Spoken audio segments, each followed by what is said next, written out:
Hi, I'm Erica from the Alameda String Academy, and this tutorial is going to be all about Etude from Book 1 of Suzuki. So Etude is actually in many ways very similar in format to Perpetual Motion, which is a few songs back in the book.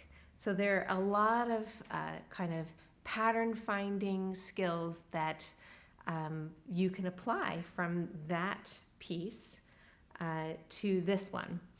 And I really think I encourage you to go back if you haven't seen that tutorial and go and watch the process that we use to kind of sleuth out, to be our own detectives and find out the different patterns and the similarities and how the similar spots might be the same or different, and by how much, and how even some of the differences in one section could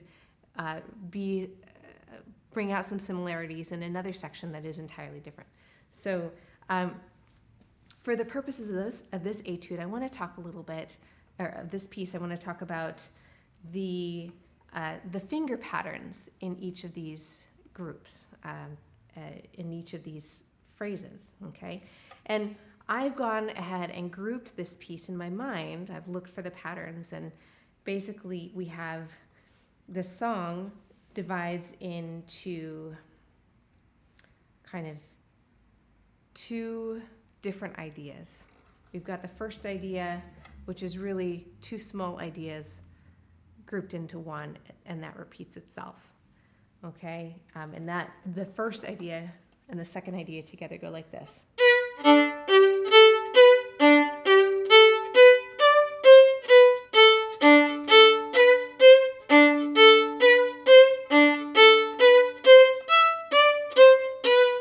Okay, so that right there I might call A. And A happens twice. That section happens twice. And it goes all the way through to kind of the end-ish of measure 8, where we have the end of the A idea, and it kind of collides or illides with the next idea, the B idea. And this is a scale that goes downwards. So from measure 9, we start a whole different set of patterns, and it's actually a scale, descending scale going down.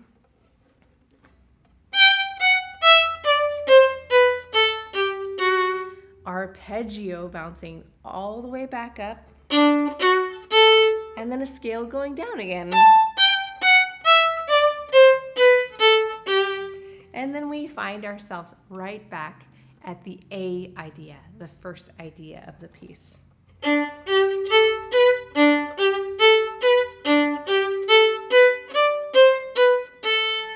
And instead of continuing on to the second part of the A idea, we are just going to keep stepping down the scale to finish the song.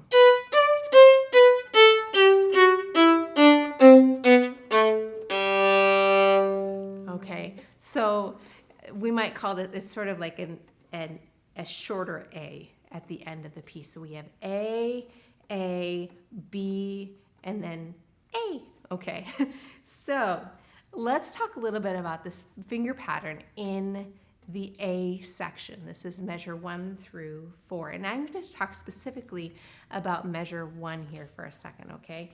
Because we're hopping around here. We're not playing just scales.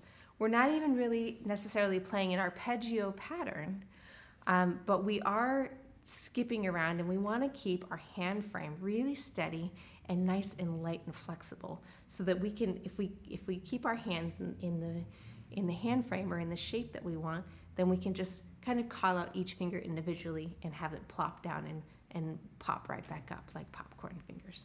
So we want to especially have our third finger ready for the third note.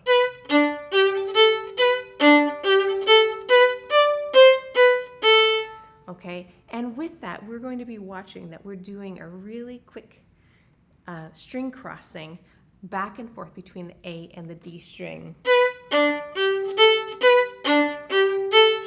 So our elevator elbow is very clear on when the string crossings happen.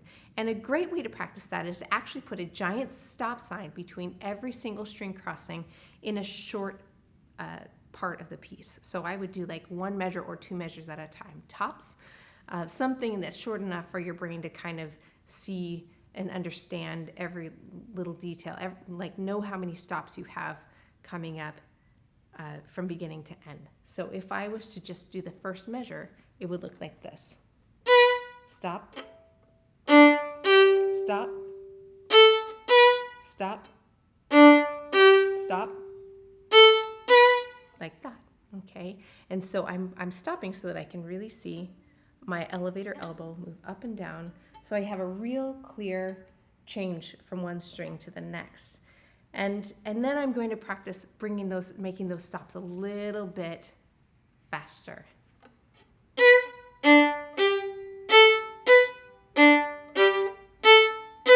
Like that.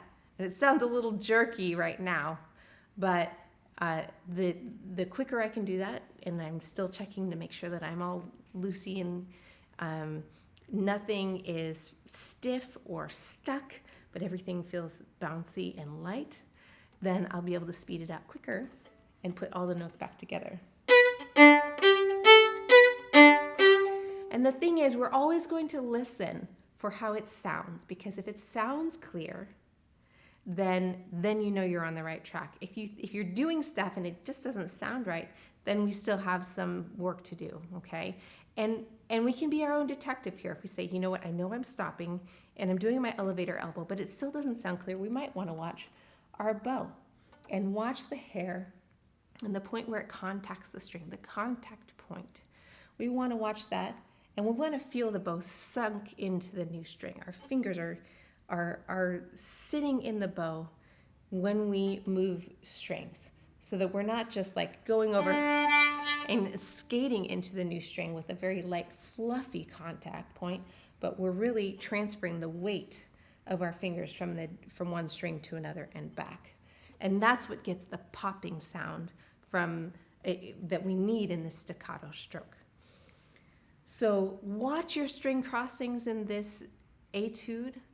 Make sure that your fingers are also ready for the string crossings in your left hand, and enjoy kind of picking out the parts of the pattern that make the whole roadmap for this song. And really enjoy when you get past the skipping around part in the A section, and you can kind of finally relax when you get to the scale part, where you just kind of cascade down the scale. You know you're almost home. You get back to the short A, and then you do your G major scale all the way to the bottom G. Hope you've enjoyed this tutorial. Keep an eye out for the tutorial specifically on the variation for Etude and the other tracks where you can play through with me and with the piano accompaniment.